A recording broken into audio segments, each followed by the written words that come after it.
오늘 우리를 위해서 우리 주신 말씀 같이 보겠습니다. 오늘 말씀 마태복음 10장 말씀입니다. 마태복음 10장 16절부터 23절까지 우리 한 절씩 기록하겠습니다. 보라, 내가 너희를 보냄이 양을 이리 가운데로 보낸 것 같도다. 그러므로 너희는 뱀같이 지혜롭고 비둘기같이 순결하라. 사람들을 순결하라. 그들이 너희를 보내주고 그들을 회당에서 지키는 줄 알라. 또 너희가 나로 말미암아 총독들과 임금들 앞에 끌려가리니 이는 그들과 이방인들에게 증거가 되게 하려 하심이라. 너희를 넘겨줄 때 어떻게 또 무엇을 말할까 염려하지 말라. 그때 너희 중에 하나님을 주시니 말하는 이는 너희가 아니라 너희 속에서 말씀하시는 이 곧 너희 아버지의 성령이시니라. 작자 형제가 형제를 아버지가 자신을 주님을 주며 자식들이 부모를 쫓아가려 주게 하리라. 또 너희가 내 이름으로 말미암아 모든 사람에게 미움을 받을 것이나 끝까지 견디는 자는 구원을 얻으리라. 이 동네에서 너희를 박해하는 저 동네를 위하여 내가 진실로 너희에게 이르노니 이스라엘의 모든 동네를 다 당신의 자에서 인자가 오리라. 아멘. 오늘 이 말씀 가지고 뱀처럼 비둘기처럼 이라는 제목으로 하나님 말씀 보도록 하겠습니다. 우리가 지난주에 말씀 나눌 때 예수님께서 제자들을 파송했다라고 이야기했어요. 그죠? 근데 예수님이 제자들을 파송하는데 오늘 본문에 보니까 그 제자들을 보내시면서 어떤 당부를 하고 계세요. 당부를 하고 있는 말씀을 봅니다. 그 말씀이 오늘 우리가 읽었던 그 16절부터 23절의 말씀인데 16절의 말씀이 뭐라고 이야기하고 있습니까? 오늘 이 16절 말씀만 다시 한번 읽어볼게요. 우리가 잘 알고 있는 말씀이에요. 우리 한번 같이 크게 읽겠습니다. 시작. 내가 너희를 보내니 양을 이 가운데로 보낸 것 같다. 그러므로 너희는 뱀같이 지혜롭고 비둘기같이 순결하라. 예수님께서 제자들을 이스라엘 잃어버린 사마리아로 가지 말고 이방인의 길로도 가지 말고 어디로 가라 그랬어요? 잃어버린 자들에게 가라 그랬잖아요. 그런데 그 잃어버린 양에게 보내시면서 뭐라고 얘기하냐면 이 본문에 의하면 내가 너희를 보내는 것이 양을 이리 가운데 보내는 것 같다. 양을 어디로 보낸다고요? 이리 가운데 보내는 것 같다. 그러니까 보내진 양은요, 이리 가운데 가면 양이 어떻게 해요? 힘이 있어요, 없어요? 이리 가운데 보내진 양은 힘이 없어요. 누가 누구를 잡아먹어요? 우리 주일학교 학생도 있으니까 우리 성아, 누가 누구를 잡아먹어요? 양이 이리를 잡아먹을까? 이리가 양을 잡아먹을까? 설교에 집중하세요. 양이 이리를 잡아먹을까? 이리가 양을 잡아먹을까? 이리가 뭐예요? 아, 이리를 모르는구나. 늑대와 같은 거. 여러분, 이 말씀은 양이 이리에게 잡혀먹힐 수 있다는 얘기죠. 그죠? 그러니까 이 말씀을 하신 것은 예수님께서 제자들이 앞으로 당할 고난과 핍박과 역경, 그리고 그로 인해서 오는 그 순교, 죽음까지도 말하고 있는 것이에요. 그렇게 예수님은 제자들에게 이야기하시는 거예요. 근데 왜 이렇게 말씀하셨어요? 우리도 마찬가지라는 것입니다. 세상을 살아가는 그리스도인은 이리 가운데 살아가는 양과 같다는 거예요. 아멘입니까? 여러분, 우리가 그리스도인으로 산다는 것은 찬찬한 호수 가운데 사는 게 아니에요. 우리가 그리스도인으로 산다는 것은요, 파도 넘실대는 그런 파도의 그 바다 가운데서 사는 거란 말이죠. 이 양과 이리가 함께 사는 세상은 어떻습니까? 상상해보면 정말 위험한 세상이 아닙니까? 왜 그래요? 한쪽이 잡아먹으려고 하기 때문입니다. 여러분, 그러므로 우리가 그리스도인이라면 이 위험을 알아야 된다. 여러분, 이 위험을 느끼세요? 이 위험을 알아야 돼요. 내가 정말로 진짜 그리스도로 살려고 하면 이렇게 위험하다. 내가 위험하구나 라는 걸 알아야 돼요. 우리는 어떤 존재? 양을 잡아먹고 사는 게 일인데 그런 일이 가운데 사는 존재라는 거예요. 근데 내가 1위가 될 수도 있어요. 내가 양이 아니라 1위가 될 수도 있어요. 근데 그 양인지 1위인지 어떻게 알아요? 내가 어떻게 알아요? 여러분, 내가 1위입니까? 내가 양입니까? 어떻게 알아요? 어떻게 알 수 있어요?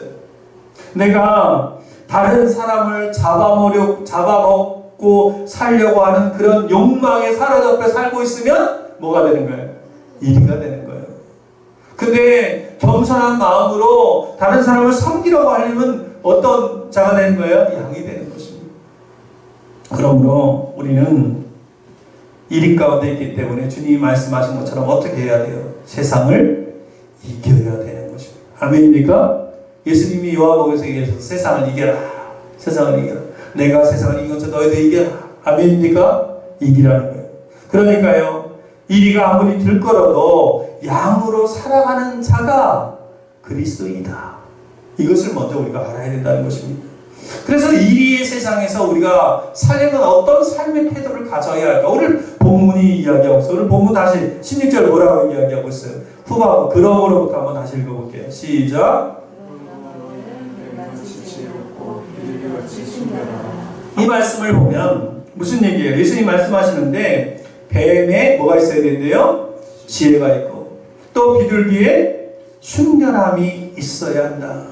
이리가 득실거리는 세상에서 살아가려면, 아니 살아남으려면, 아니 거기서 승리하려면 어떻게 돼요? 주님이 가르쳐준 삶의 방법이 있는데 그 방법이 뭐예요? 뱀처럼 지혜롭고 비둘기처럼 순결하다. 그래서 우리가 두 가지를 오늘 생각해 보려고 해요. 뱀의 지혜와 비둘기의 순결함이 뭘까? 여러분, 뱀의 지혜가 뭐라고 이야기하고 있습니까?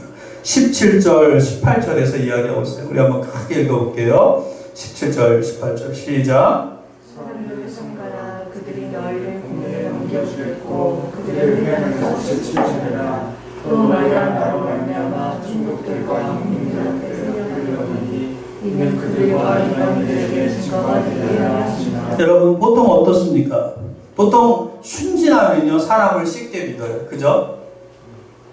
그러니까 뱀의 지혜는 오늘 예수님이 어떤 말씀하시는 거냐면 첫 번째로 17절에 보니까 첫 번째 예수님께서 하시는 말씀이 뭐냐면 딱 말씀을 명료하게 얘기하세요.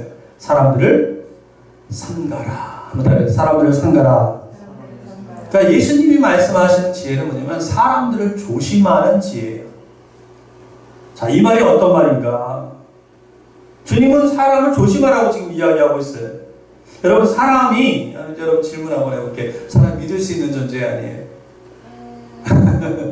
사람 믿을 수 있는 존재입니까? 아닙니까? 사람은 믿고 싶지만 믿을 수 있는 존재가 아닙니다. 그렇죠? 사람은 악해요. 그래서 자신의 이익이 침해되면 언제든지 악하게 변모될 수 있는 게 사람이에요. 이번에 코로나 때문에 여러분 우리 지역사회에 이 세종시에 여러 카페들 있잖아요. 세종마을, 세종사건 이런 거 있잖아요. 이런 데 봐도 거기에 실리는 댓글들 봐요. 어마어마하잖아요. 자신이 감염되면 안 되니까 다른 사람이 감염된 사람을 뭐 나쁘게 표현하고 하면서 하는 걸 보죠. 인간이라고 하는 것은 그런 존재예요. 사람이라는 존재는 그런 존재예요.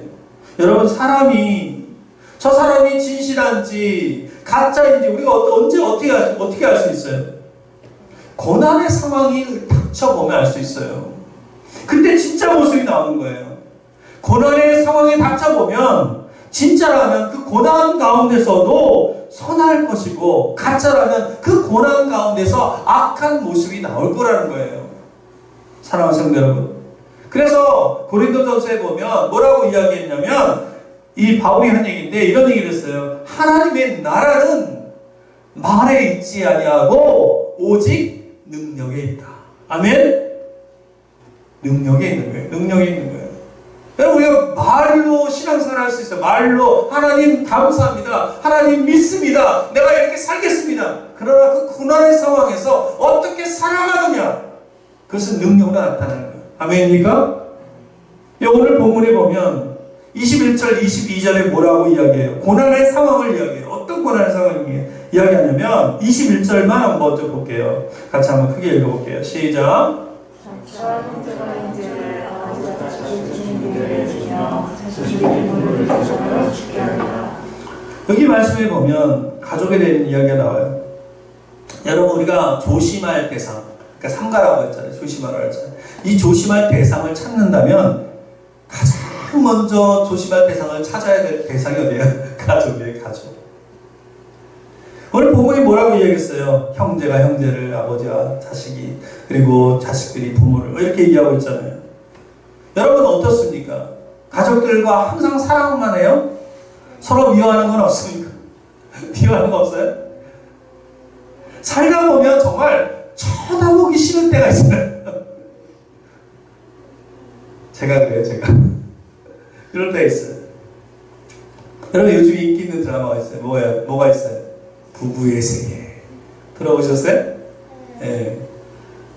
전 즐겨보진 않는데 가끔 봐요. 근데 그 부부의 세계라는 드라마를 보면 행복한 부부가 있어요. 근데 그 부부가 살다가 남편이 바람을 폈어요. 그리고 그 바람 때문에 이혼을 합니다. 그래서 그 두 부부는 어떻게 돼요? 원수처럼 되는 거예요. 그죠? 원수처럼 변해요. 그쵸? 그러다가 그걸 보면은, 그 드라마를 보면 원수처럼 그러다가도 서로의 적이 남아있는 것을 봐요. 보죠? 여러분, 말이 나왔으니까 실제로 원수는 어디 있어요? 멀리 있습니까? 저의 원수는요, 북한에 있는 김정은입니다. 느껴져요? 안 느껴지죠? 그죠? 실제 원수는 어디 있어요? 가까운 데 있는 거. 멀리 있잖아요. 원수는, 그러니까 좀, 이게 원수라는 표현을 하니까 조금 어렵게 느껴질 수 있지만, 이 표현을 조금 순화해서 표현하면, 내가 미워하는 대상. 이 원수잖아요. 그죠? 그 내가 미워하는 대상은, 저기 멀리 있는 제주도에 사는 김아무개 씨가 아닙니다. 내가 미워하는 대상은 나와 함께 살고 있는 내 아내, 내 남편이 될 수 있다는 거예요. 그죠? 고개들을 못 드시는 분들은 다 의심이 가요. 저를 포함해서. 가족이 첫 번째고, 이웃 동료가 두 번째가 될 수가 있어요. 여러분, 이 말씀처럼 내가 가족과 이웃을 핍박하기도 하고, 또 예수님을 믿지 않는 가족들이 믿는 나를 핍박하고 박해하는 상황도 생길 수 있다는 거예요. 그래서 그럴 때 성경은 어떻게 하라는 거예요? 사람을 대하는 기본 자세가 뭐라는 거예요? 조심하라는 거예요. 믿습니까? 조심하라는 거예요. 믿습니까? 나를 핍박하는 가족에게 함부로 대하지 말고. 믿습니까? 이거 못 따라가겠어. 이거 순정 잘 못하겠어. 할지라도 주님 말씀인 거예요. 원수와 같은 가족들을 사랑하고 그들의 구원을 위해서 하나님께 간절히 기도해야 한다는 것입니다. 아멘입니까? 기도해야 한다는 거예요. 나를 핍박하는 가족들이 있다면 평소보다 그 가족을 더 사랑하고 그렇게 사랑하면서 하나님께 기도할 때 하나님께서는 그 기도를 들어주셔서 박해하는 자들에게도 빛을 비춰주시고, 그리고 비도 내려주시고 예수님을 영접할 수 있도록 은혜의 빛을 비춰주신다라는 여러분 믿으시길 바랍니다. 아멘입니까? 지금도 이와 같은 처지에 있는 분들은 이 말씀을 붙잡고 꼭 더 사랑하시기를 바랍니다. 사랑의 마음으로 대해주시길 바랍니다. 아멘입니까? 가정의 달 아니에요. 가정의 달. 그래서 간절한 마음으로 주님께 부르짖어서 아버지, 내 가족을 구원하여 주옵소서. 이렇게 기도하는 저와 여러분들 되기를 바랍니다. 여러분 미움을 받더라도 끝까지 견디면 살아남습니다. 오늘 본문 뭐라고 있어요? 22절 한번 읽어볼게요. 크게 한번 읽어볼게요. 시작.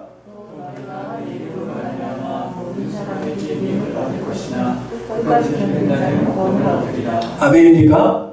아멘이에요. 이 말씀에 끝까지 견디라고 이야기하고 있어요. 끝까지 견뎌라.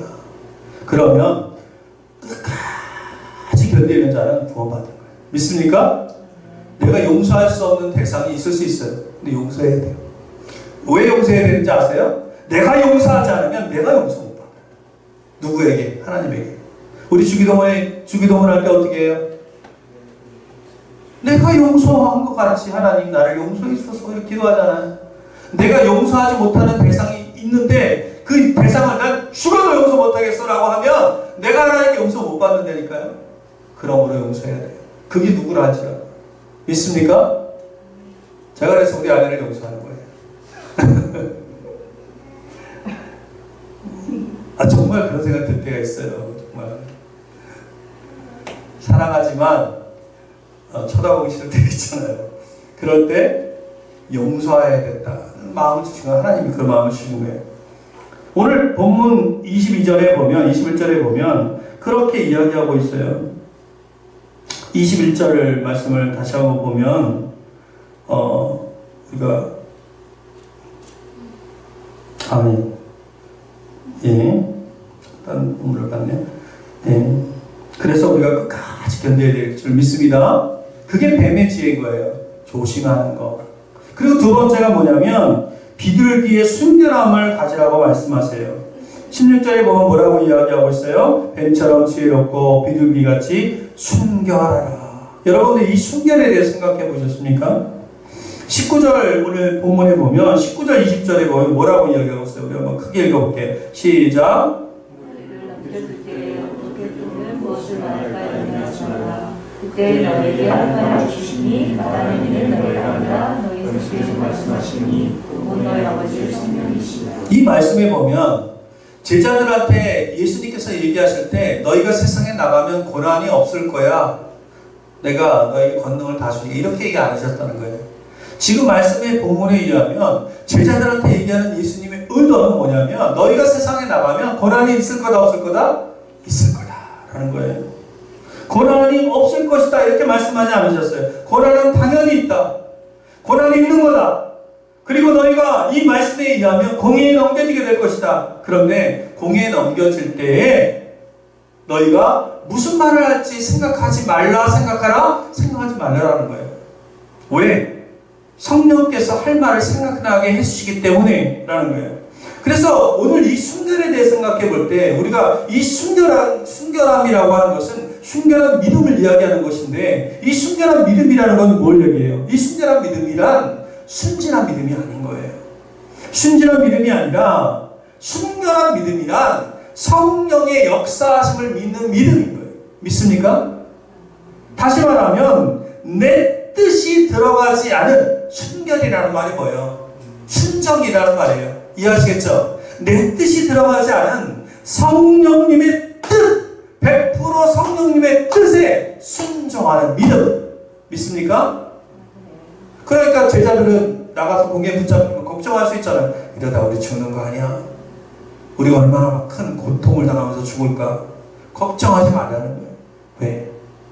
거기에는 그런 생각을 하면 내 뜻이 들어가지만 그러나 성령님이 주시는 생각을 하면 내 뜻이 들어가는 게 아니에요. 그래서 그 순결한 믿음이 필요하다는 것입니다. 그러니까 고난당하는 건 당연하다. 예수님의 제자들도 고난을 당하면서 예수님도 고난을 당했고 예수님의 제자들도 복음을 전하면서 수많은 고난을 당했어요. 핍박을 당했어요. 그리고 순교했어요. 또 사도 바울도 마찬가지예요. 사도 바울도 고난과 핍박을 당했어요.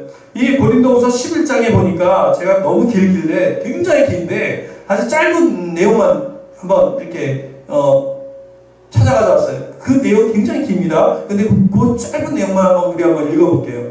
고린도후서 11장 27절 28절에 같이 읽겠습니다. 시작.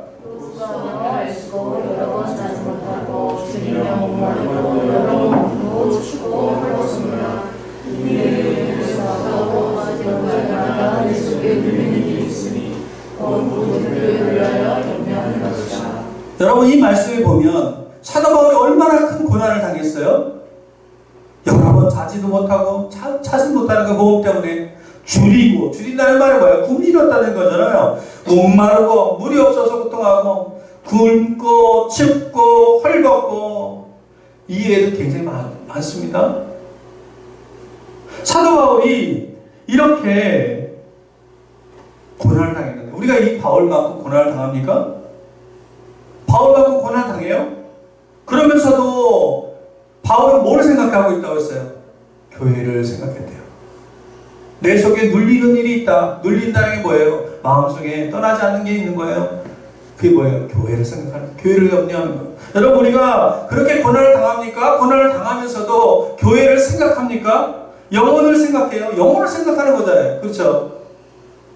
사도 바울은 복음 전하는 일 때문에 예수님의 말씀대로 살면서 이리 띠끼고 저리 띠끼고 그렇게 살면서도 복음을 전했다라는 거예요. 근데 사도 바울이 어떻게 복음을 전했을까? 사도 바울이 고백하고 있어요. 골로새서 1장 29절, 되게 중요한 말씀인데 한번 같이 읽어볼게요. 시작. 이를 위하여 나도 내 속에서 능력으로 역사하시는 이의 역사를 따라 힘을 다하여 수고하노라. 여러분, 뭐라고 이야기하고 있어요? 내 속에서 능력으로 역사하시는 이에 따라. 누구의? 성령님에 따라. 이리들에게 물려서 공회에 넘겨지고 채찍질을 당해도 무슨 말을 할까 염려하지 말라고 말씀하신 그 주님의 말씀이 이 제자들에게도 그렇게 살게 했고, 누구에게 살게 했고? 사도 바울에게도 살게 하는 것입니다. 그러므로 내 안에 계신 성령님의 말씀에 우리가 순종하는 것이 순결한 믿음이라는 거예요. 믿습니까? 여러분, 우리 이 순결한 믿음이 순진하다 이렇게 오해하지 않는데, 오해하지 말아야 돼요. 아, 비둘기 흐에 저기 뭐 이렇게 생각하시면 안 돼요. 우리가 믿는 믿음이라는 것은 성령의 역사하심을 믿는 믿음인 것입니다. 아멘입니까? 내 뜻이 들어가지 않은 성령님의 뜻에 순종하는 믿음이에요. 그 순결한 믿음이 필요하다는 것입니다. 자신의 지혜로 하는 것이 아니라 우리 안에서 능력으로 역사하시는 성령님의 역사를 따라 순결한 믿음으로 살아가는 거예요. 믿습니까? 이것이 내 지혜로 하는 것이 아니라 성령님의 역사하심을 따라 사는 거예요. 그러한 모습이 주님의 재림을 준비하는 주님의 신부로 살아가는 모습이에요. 여러분, 그러한 모습으로 사는 우리 모두가 되기를 주님의 이름으로 축원합니다. 그러면서 주님이 마지막 말씀을 하시는데 뭐라고 있습니까? 23절에 보니까 이런 얘기를 하세요. 한번 읽어볼게요. 시작. 용내에서 너를 박해하거든 저거를 피하라. 내가 진실로 너희에게 이르노니 이스라엘의 모든 문제를 다 다니지 못하여서 인자가 오리라. 예수님 말씀하시기를 너희가 박해를 받거든 피해래요. 그죠? 지금 우리가 일터든 가정이든 또 사회든 박해받으면 어떻게 해야 돼요? 이 말씀처럼 행해야 되는 거예요. 너희가 박해를 받거든 피해라. 피해라. 무슨 얘기냐면 그들과 싸우려 해서는 안 된다는 거예요. 믿습니까?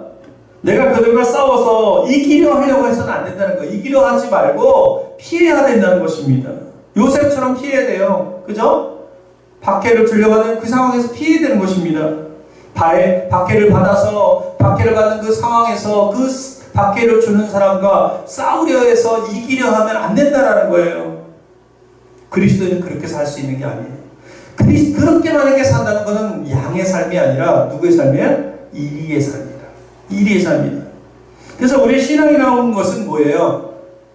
한번 따라하겠습니다. 내려놓는 거다. 내려놓는 거예요.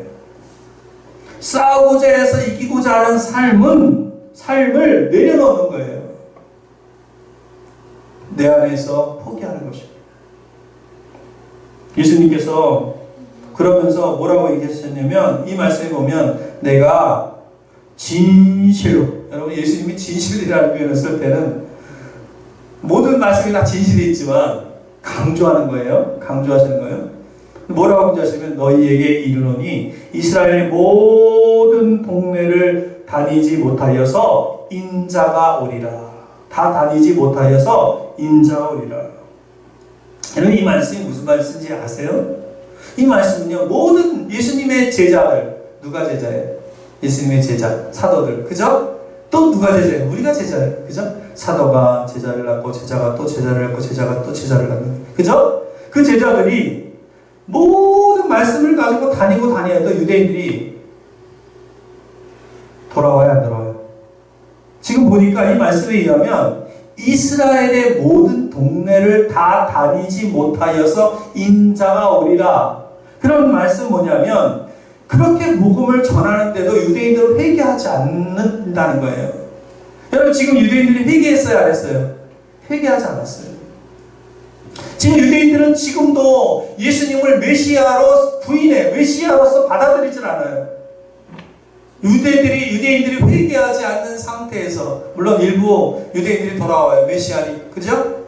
메시아닉 그런 크리스천들이 생겼어요. 그 인구가 그 유대인들에 비하면 뭐 작지만 뭐 10만 명 정도가량 예수님 믿는 성도들이 생겼어요. 그러나 다 회개하고 돌아오는 게 아니라 그 유대인들이 다 이 말씀처럼 다 다녔는데도 불구하고 말씀을 전했는데도 불구하고 그들이 회개하지 않은 상태에서 예수님의 재림이 이루어진다는 거예요. 이 말씀이 그런 말씀이에요. 여러분 이 말씀을 오해하지 않기를 바랍니다. 그래서 우리가 이 말씀을 의지하고 살아야 돼요. 우리가 피하면서 살면, 피하면서 정말 인내하면서 살면 주님은 반드시 오신다는 거예요. 믿습니까? 주님 반드시 오신다는 거예요. 인내심을 가지고 살면 주님이 반드시 오셔서 여러분 보상해 준다는 것을 믿으시길 바랍니다. 믿습니까? 여러분 우리는 이 말씀이 원래 이 시대를 살아가고 있는, 이 시대를 살아가면서 고난과 핍박을 받는 우리에게 주시는 위로의 말씀이에요. 믿습니까? 예수님이 언제 오실지 모르니 곧 오실 것처럼 생각하면서 깨어서 등불을 들고 기다리는 것처럼 인내하면서 기다리라는 말씀인 거예요. 믿습니까? 예수님 재림이 언제 될지 몰라요. 지금 당장 오셔도 될 정도로 이 세상이 그렇게 변하고 있고, 그리고 주님의 때가 가까이 오고 있어요. 그럼 우리가 그날은 언제일지 모르지만, 그러나 참고 견디면서 그날을 기다리면서 늘 깨어서 복음을 전하는 우리 모두가 되기를 주님의 이름으로 간절히 축원드립니다. 여러분, 저와 여러분들이 이 말씀 기억하시고 늘 깨어서 예수님 기다리면서 이웃에게, 그리고 내 가족에게, 내 안에 있는 예수 그리스도의 살과 피를 나눠주면서 그들의 구원을 위해서 간절히 기도하면서 배처럼 지혜롭고 비둘기처럼 순결하게 살아가는 그런 모든 그리스도인 되기를 주님의 이름으로 간절히 축원드립니다. 우리 찬양 한 장 드리겠습니다. 우리 나무 다리 접으러 갈 때 우리 한번 찬양할게요.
모든 자에게 아멘. 주가 일하시네 주가 일하시네 준비하며 없는 자에게 우리 같이 기도할 때 하나님 뱀처럼 지혜롭고 비둘기처럼 순결하게 살아갈 수 있도록 주님 저희에게 은혜를 허락하여 주시고 하나님 주님이 주시는 그 지혜와 그 순결함으로 살아갈 수 있도록 주여 은총을 허락하여 주옵소서. 우리 한번 같이 기도하기 원합니다.